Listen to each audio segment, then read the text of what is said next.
Sve je veći broj dece koja sviraju na ulicama. Oni na taj način često zarađuju za novi instrument, za obrazovanje, kao i da bi prehranili porodicu. Nameće se pitanje gde je granica između njihove dobre volje da javno nastupaju i koristi koju od toga imaju roditelji ili staratelji. Uopšteno gledajući, uvek postoji taj rizik da postoji eventualno zloupotreba od nekih odraslih osoba ili organizovanih. Ali ako je neko ko ide u umetničku školu, naš zakon isto insistira i konvencija o pravu na participaciju i javnom izražavanju mišljenja. Iz organizacije festivala uličnih svirača kažu da podržavaju ideju da najmlađi umetnici javno pokažu svoj talenat, ali ne i da na taj način zarađuju. Mislim da se tu i da nam je svima jasno da se u najvećem broju slučajeva ipak tu radi o eksploataciji dece ili od strane roditelja ili od strane nekih trećih lica i da oni u najvećem broju slučajeva nisu tu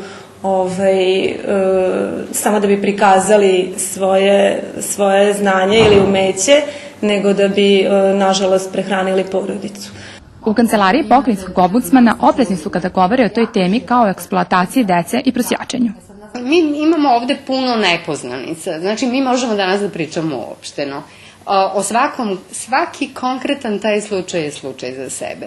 Uopšteno govoreći, mi ne znamo da li je sviranje uopšte zloupotreba, da li je ono u funkciji prosjačenja koja je neka druga tema kojom se ova institucija bavi. U planu je da se donese odluka o tome ko i gde može da svira na novosadskim ulicama, a njeni inicijatori su organizatori festivala uličnih svirača.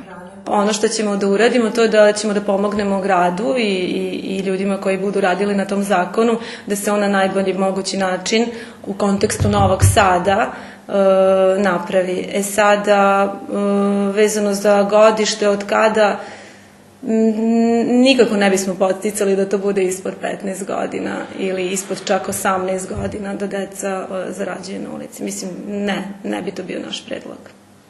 Sve dok je u pratnji roditelja, svako dete koje svira neki instrument ima pravo na javno muzičko izražavanje, čak i na ulici, kaže iz kancelarije pokrajinskog ombudsmana. Međutim, čak ni tada ne možemo biti sigurni da je to dete tu čisto radi umetnosti, a tako će i ostati sve dok zakon ne bude drugačije propisao.